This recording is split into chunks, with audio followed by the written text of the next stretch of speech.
Hey everybody, this is Mike. Welcome back to the Z Motorsports shop and channel.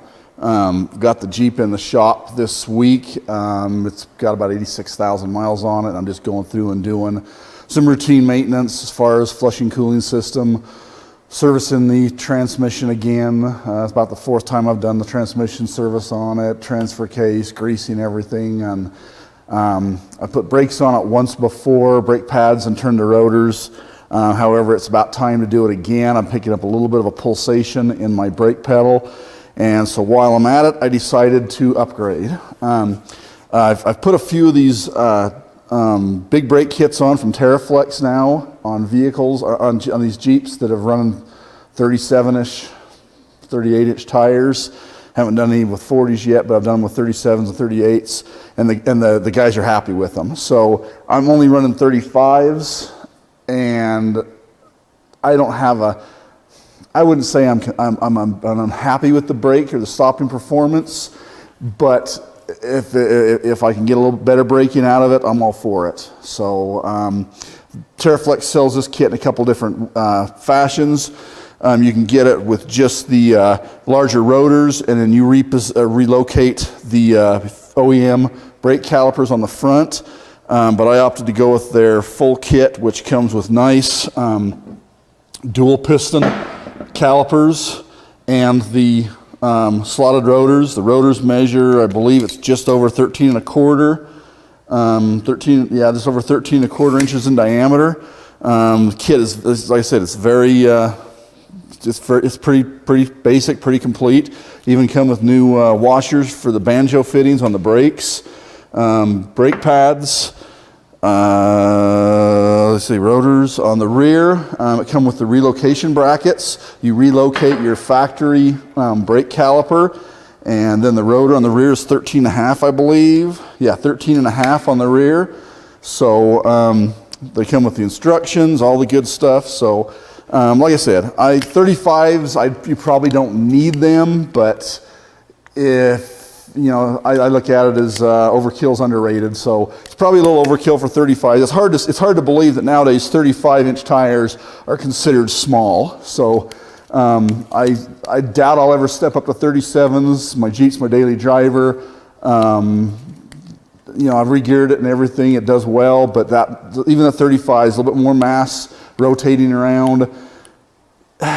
If I can get a little better stopping out of it, I'm gonna go ahead and give it a try and see how it works. So I'm gonna go ahead and start pulling the factory stuff off, and I'm going to I'll lay the probably the front calipers and the rotors, and then the rear rotors next to, just for comparison's sake.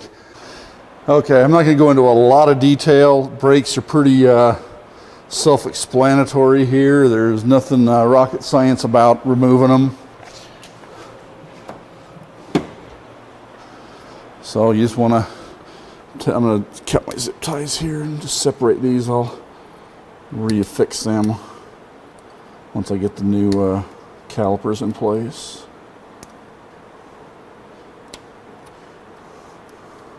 I highly recommend the steel braided lines. They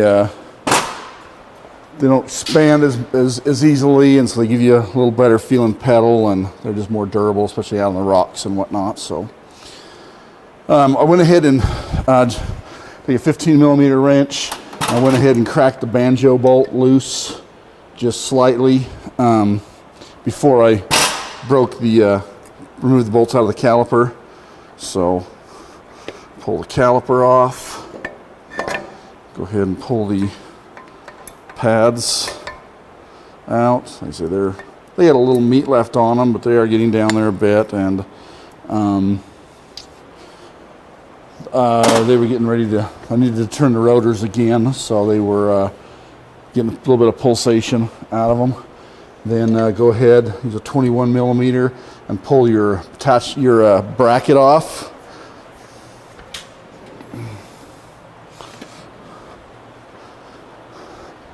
That's will need to be removed on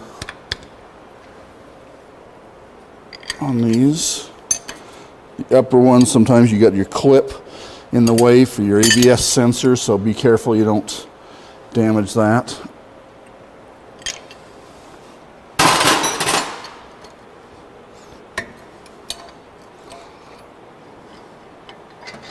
There's the bracket out of the way.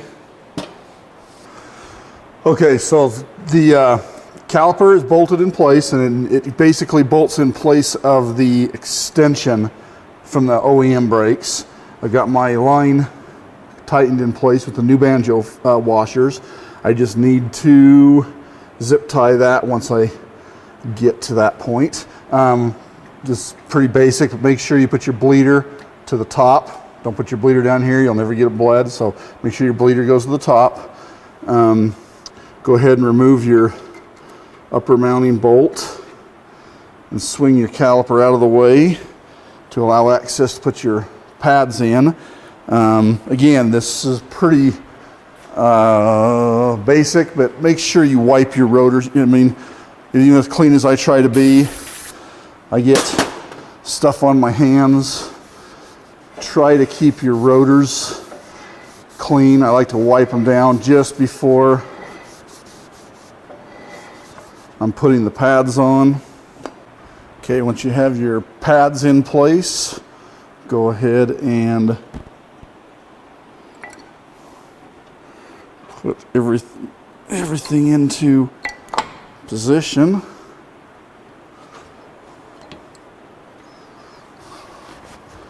Like so. Bolt back in place.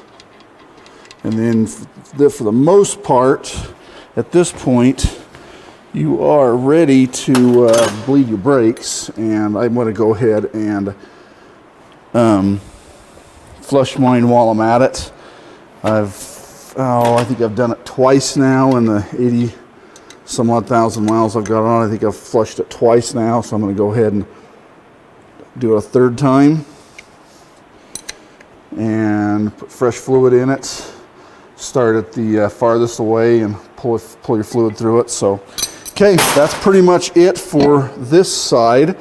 That does it for the installation. So I'm going to go ahead and go over to the bench and show a comparison now of the OEM versus the Teraflex, and then I'll go ahead and do the other side, then we'll move on to the rear. All right, so here's our comparison. So you can see, starting with brake pads, the difference. Brake calipers, obviously huge difference. Single piston to dual piston. I'm not sure what that measures, but they look like they're probably close to 2 inch. Yeah, they're at least 2 inch. So there's probably twin 50 millimeter pistons versus a single. This one's 2.5, so 60 some odd millimeter, 65 millimeter maybe. I forgot to mention also that the rotors, the Teraflex rotors, come with a dual bolt pattern. So they come equipped with either a 5-on-5 or 5-on-5.5, I believe, bolt pattern. Yep, 5-on-5 or 5-on-5.5 bolt pattern. And there's the bracket. Now, like I said, if you don't go for the full kit with the dual piston calipers from Teraflex, you'll get an adapter bracket to move the OEM caliper outward. But in my opinion, in order to really take advantage of the caliper, or excuse me, of the rotor size, the dual piston caliper is well worth it. I believe this rotor measures right under 12 inches. It's like 11 7/8. Yeah, 11 7/8 to, what did I say this one was? 13, and I think this is like 13.3 is advertised, I believe. It's just over 13 1/4. Yeah, just over 13 1/4 to 12 7/8. So quite a bit of difference there. Okay, I'm going to go ahead over and do the other side, and then we'll move on to the rear, and then I'll go ahead and bleed the brakes, and we're ready for bedding them in and test driving. Okay, moving along to the rear now. You can see the difference in the rotors. This one here measures 13.5, the Teraflex one, and again, it's dual bolt pattern, 5 on 5.5 and 5 on 5 both. The OEM rotor measures, I believe this one was 12.5. Yep, 12.5, so you have an inch larger. So therefore, these brackets, the new locating brackets, I'm assuming are going to be a 1/2 inch further out. That one to the center is about 3 1/8.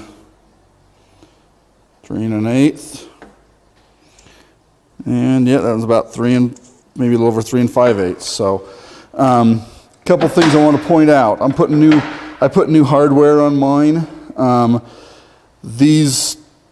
I keep these lubricated when I pull them apart, but I have seen these. I mean, we expose our Jeeps to a lot of things over the miles, so these do get seized up in these bores occasionally. So I recommend using some lubricant, some brake lubricant on them. And like I said, I just went ahead. These are fairly inexpensive. I just went ahead and picked up 2 kits to put new guide pins on, because like I say, there's nothing wrong with these really per se, but I wasn't sure how it was going to come apart, and they lubed up. I keep them lubed up, but let's go ahead and tuck that away. But again, I do recommend using some kind of lubricant on the brake pins on all the sliding hardware. These are supposed to be a floating caliper, and if they don't float, you're going to get uneven brake wear or noises. So there's just a lot of brake dragging. So it's just better to keep these all lubricated up. Let's go over to the Jeep and put the rears on. Again, this is pretty self-explanatory. Pull your caliper out of the way, set it out of the way. Don't let it hang by your brake lines. Again, you can see my pins are free, floating freely. So that's not the case with a lot of them I've seen. So please keep those lubricated when you're working on your brakes. Okay, next rotor. Again, make sure you wipe your rotors off with brake cleaner. Keep them clean.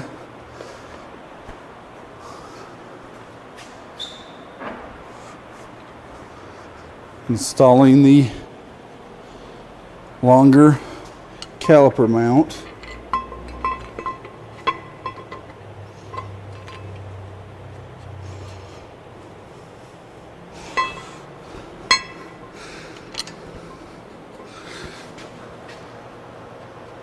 Securing it in place.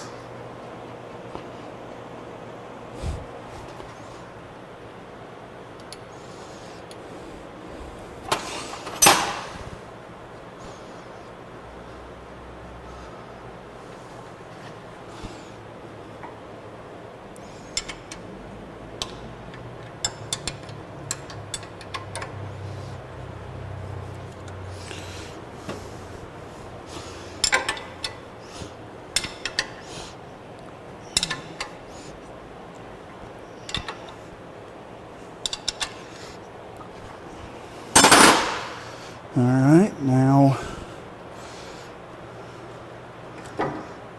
head and mount your caliper. And you can actually go ahead and tighten one of them, the bottom one, because it pivots. So I just go ahead and tighten it so I don't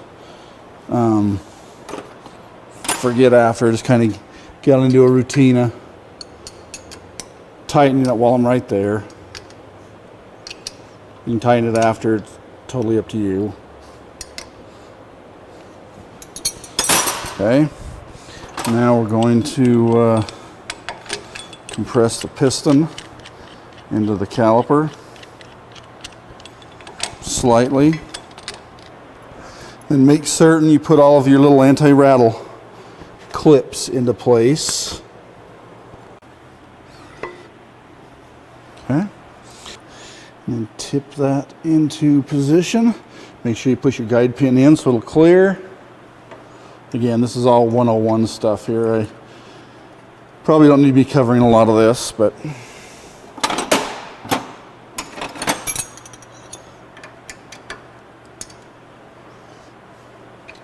okay. And that's pretty much the install. Now to go ahead and start bleeding. Well, I've just come back from my second road test, or test drive rather, and the Teraflex Big Brake Kit I can say is a success. It definitely stops. Like I said, I didn't think I had a problem before, but it definitely stops now. So it's a big improvement. I highly recommend it, especially if you're 37 or over on tires. 35 is kind of on the bubble, but I even recommend them for the 35s now that I've actually really driven it around a little bit. So one thing I've been asked about is how I go about bedding brakes in. You want to make sure and bed your brakes in properly. You don't want to just put brakes on it and then start driving like normal. You need to create some heat in there to be able to transfer some of the resin from the brake pads onto the rotor, and that's what actually makes them basically sticky. So I've got a test loop here that's about a 3-mile test loop around a couple neighborhoods, and I've got streets that I get up to 50, and then another one over here like 40. So what I'll usually do is get up to about 50, 55, and then get on the brakes hard and aggressive, knock your speed down to about 10, 15 miles an hour.